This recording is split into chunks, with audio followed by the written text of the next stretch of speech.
Candid अमन, कहानियों का smuggler. अगली सुबह हुई तो जागृति की आंखें खुली। उसे घर में से काफी चहल पहल की आवाजें अपने कान में पड़ती हुई महसूस हुई। उसे इतना तो समझ में आ रहा था ये सब शादी की तैयारियां हो रही हैं। वो डोर से कान लगाकर बाहर की टोह लेने की कोशिश कर रही थी जब उसे अपने रूम के डोर के बाहर काफी तेज कदमों की आवाज आई। जागृति फौरन डोर से दूर खड़ी हो गई। अगले ही पल जागृति के रूम का डोर खुला और 4 लड़कियां अंदर दाखिल हुई। जागृति ने देखा तो उन लड़कियों में से एक के हाथ में खूबसूरत सा रेड कलर का डिजाइनर वेडिंग लहंगा था। उसके बगल में खड़ी हुई लड़की के हाथों में मेकअप करने के लिए किट थी। साथ में एक दूसरी लड़की जागृति की हेयर स्टाइलिंग के लिए आई थी। जागृति तो देखते ही समझ चुकी थी कि अब समय आ चुका है। अब उसे आर्यमन की दुल्हन बनना ही पड़ेगा, फिर वो चाहे या ना चाहे। जागृति ने खामोशी से उनका रास्ता छोड़ दिया, क्योंकि मंजू को देखकर ही वो समझ चुकी थी कि वहां वो कुछ करने की भी नहीं सोच सकती, क्योंकि मंजू की नजरें उसके ऊपर ही थी। जागृति ने अब उस लाल रंग के वेडिंग लहंगे के ऊपर नजर डाली तो सच में वो बेहद खूबसूरत था। बाकी की खूबसूरती उसके जागृति के पहनने के बाद ही बढ़ जाने वाली थी। मंजू ने जागृति से कहा, मैडम आप पहले लहंगा पहनकर रेडी हो जाइए। जागृति ने उदास चेहरे के साथ उस लड़की के हाथ से वो लहंगा ले लिया, जिसके बाद मंजू ने उस लड़की को वहां से भेज दिया।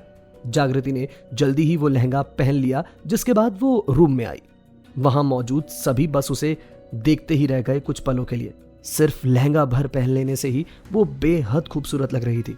जागृति चलकर मिरर के सामने जाकर बैठ गई, जिसके बाद सबसे पहले हेयर ड्रेसर ने उसके बालों को बेहद खूबसूरती से एक बन में बांधा। कर्ली किए उसके बाल बेहद खूबसूरत लग रहे थे। हेयर स्टाइलिंग करने के बाद वो लड़की भी वहां से जा चुकी थी। उस रूम में अब सिर्फ 2 ही लोग बचे थे जागृति के अलावा।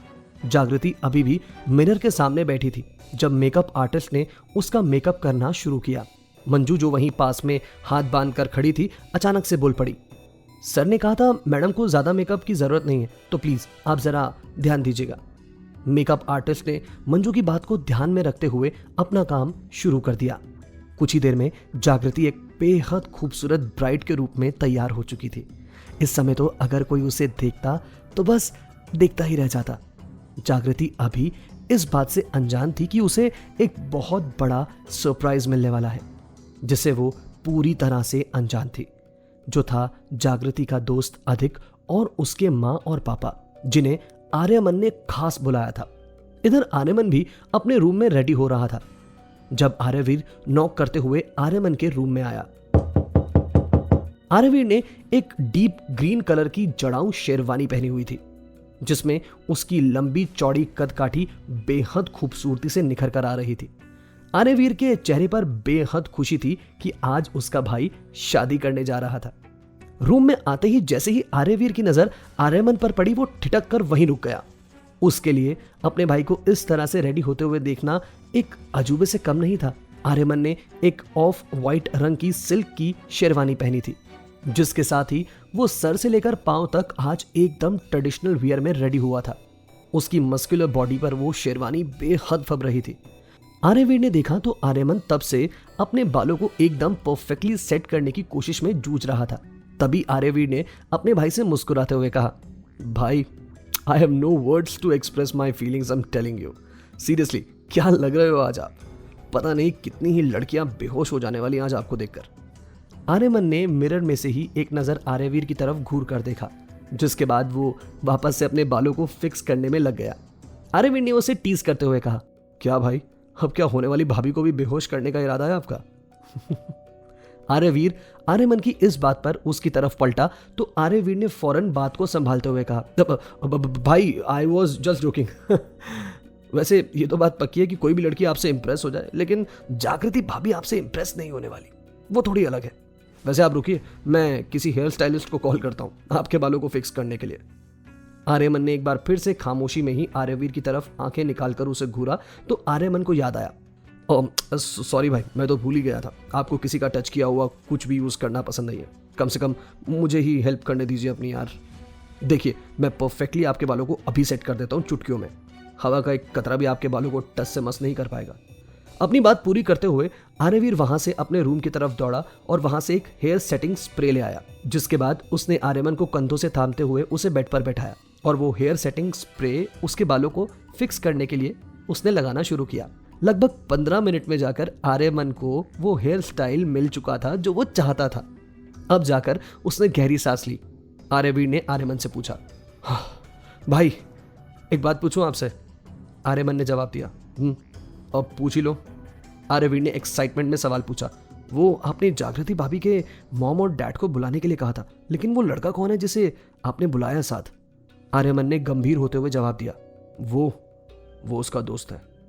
आर्यवीर ने इंटरेस्ट लेते हुए आर्यमन से पूछा, मतलब दोस्त या दोस्त से ज्यादा? आर्यमन ने आर्यवीर के इशारे को समझते हुए उसे बेपरवाही से जवाब दिया, जो भी है आई डोंट केयर, मेरा उससे शादी करने के पीछे का कारण एकदम क्लियर है, फिर उसका पास्ट में कुछ भी हुआ हो I don't give a dam. Aryaveer ने आर्यमन के बिगड़े हुए मूड को समझते हुए कहा, ओके भाई ओके, समझ गया। वैसे एक और सवाल पूछूं अगर आप कहो तो, मतलब इफ यू वांट। आर्यमन ने इरिटेट होते हुए जवाब दिया, अब जब इतना सब कुछ पूछ ही चुके हो तो आखिरी सवाल भी पूछ लो। आर्यवीर ने मुस्कुराते हुए कहा, लगता है आज आपका पेशेंस लेवल काफ़ी हाई है, वरना अब तक तो आप एक्शन में आ चुके होते। वैसे मैं ये पूछना चाहता था कि आपने इस बारे में दादी को क्यों नहीं बताया? अगर उन्हें आपकी शादी का पता चलेगा तो वो कितना खुश होंगी। आई थिंक आपको उन्हें कम से कम अपनी शादी में बुला लेना चाहिए था। आर्यमन ने एक बार फिर से उसे गंभीर लहजे में जवाब दिया, दादी को अगर पता चला कि ये शादी किस तरह से हो रही है तो वो ये शादी कभी नहीं होने देंगे, और फिलहाल वो इस सब से दूरी रहे तो बेटर है। शादी के बाद मैं खुद जागृति को उनके पास लेकर जाऊंगा and you don't worry. Aryaveer ने आर्यमन की हाँ में हाँ मिलाते हुए कहा, हाँ भाई ये बात तो एकदम सही है, फिलहाल दादी को इस शादी से दूरी रखना है कि इस शादी में आकर वो कुछ करना दे। मेरी सुबह ही दादी माँ से बात हुई है, न्यूज़ तो उन्होंने भी देखी, लेकिन वो इस न्यूज़ को फेक मान रही है क्योंकि वो मान ही नहीं पा रही कि आप शादी करने वाले हो, वो भी यूं अचानक से। ये सब बोलते हुए आर्यवीर हंस रहा था जब उसने अपनी हंसी रोकते हुए कहा, फिलहाल चलिए नीचे सभी तैयारियां हो चुकी हैं, बस आपका ही इंतजार है, प्रेस रिपोर्टर्स भी आ चुके हैं। आर्यमन ने हाँ में सर हिलाया और वहां से अब आर्यवीर के साथ वो बाहर हॉल की तरफ बढ़ चुका था, जहां बेहद सादे तरीके से शादी के मंडप को सजाया हुआ था। ये शादी बेहद सादे तरीके से हो रही थी क्योंकि इस शादी को करना आर्यमन के लिए सिर्फ एक मजबूरी थी, उसे इससे ज्यादा कुछ नहीं चाहिए था। आर्यमन को नीचे आते देखकर वहां मौजूद रिपोर्टर्स ने उसकी फोटोग्राफ्स लेनी शुरू कर दी। जब आर्यमन के हाथ के इशारे से उन्होंने रुकने के लिए कहा, आर्यमन अब वहां से चलकर मंडप में आकर बैठ चुका था। क्या जागृति को कोई आखिरी मौका मिलेगा भागने का, या हो जाएगी ये शादी? जानने के लिए बने रहिए हमारे YouTube चैनल कैंडिड अमन पर।